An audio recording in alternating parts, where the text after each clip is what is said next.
Today, President Joe Biden was in Racine, Wisconsin, announcing a $3.3 billion investment by Microsoft to build a new artificial intelligence data center. The project is expected to create 2,300 construction jobs and 2,000 permanent jobs in a state that has been hit hard by the decline over the last several decades in U.S. manufacturing. But there's a particular reason why Biden made the trip to Wisconsin today to highlight this particular investment. The location of the new Microsoft project has special significance. To understand that story, got to go back briefly to 2016. Of course, that election was a big shock for a lot of the country, and not just because Donald Trump won the Electoral College and thus the presidency, but because the way he won, flipping former Democratic voters in states Democrats had carried, like Wisconsin. The idea was that to many voters in the industrial Midwest, Donald Trump, among other things, sold himself successfully as a kind of middle finger to the neoliberal free trade agenda of the last few decades, an agenda that really did gut industry and manufacturing jobs across the region that Trump was able to flip. As we now know, of course, Donald Trump was all talk and no results. I mean, that was clear back then, true. His vow to bring about a manufacturing renaissance in the United States was a transparent con. His empty promises to invest in new infrastructure became a running joke.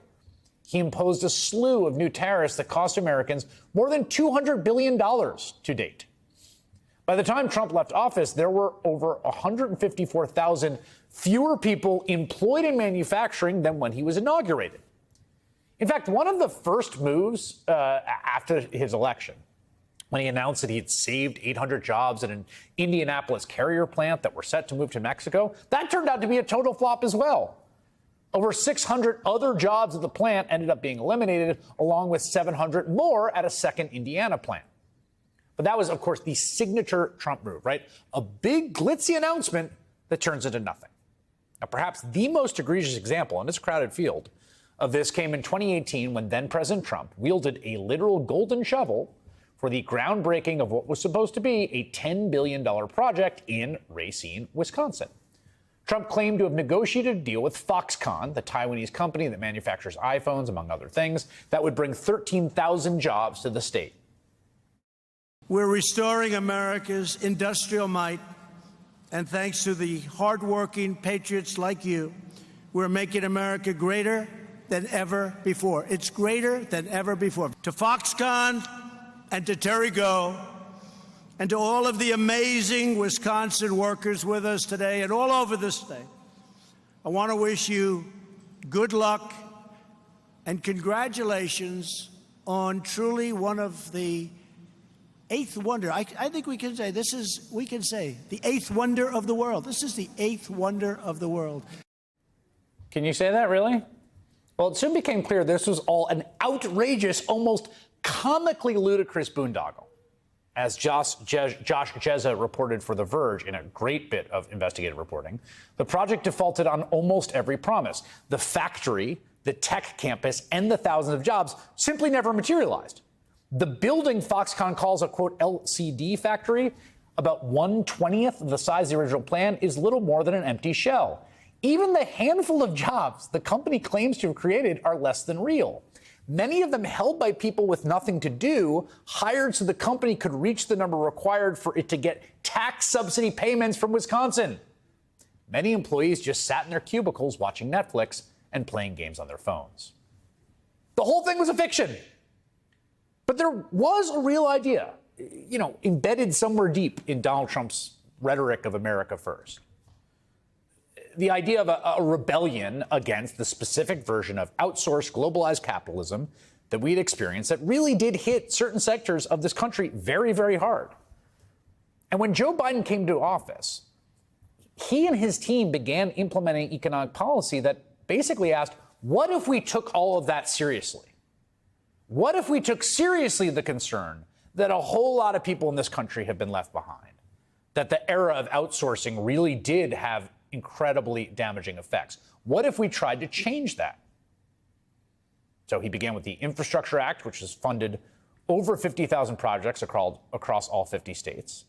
The Inflation Reduction Act invested over $350 billion in the climate and clean energy, and it's probably going to surpass that amount, actually. It's been so successful. The CHIPS Act allocates billions of dollars to bring back manufacturing in high-tech semiconductors. And today, coming full circle, President Biden unveiled that real plan for the site of Donald Trump's failed Foxconn project. My predecessor came to Racine with the promise of, quote, reclaiming our country's proud manufacturing legacy. Well, we had infrastructure day every week for 4 years, didn't build a damn thing. Came here with your Senator, Ron Johnson, literally holding a golden shovel, promising to build the 8th wonder of the world. Are you kidding me? Look what happened. They dug a hole with those golden shovels, and then they fell into it. Foxconn turned out to be just that, a con. Go figure. Even Fox and Friends had to admit that Joe Biden has succeeded where Donald Trump failed. So, Peter, this new AI Microsoft thing, $3 billion, big job creators, that's in Racine. Isn't that the same town that Foxconn said, I don't know, 5-6 years ago, we're going to build a big plant, and they never did? Yes, and that was a huge Trump announcement back then, and he said the factory was going to be the 8th wonder of the world, but then Foxconn decided to really scale back their plans, and the land is still available, so Microsoft is going in. It's going to be good for those people.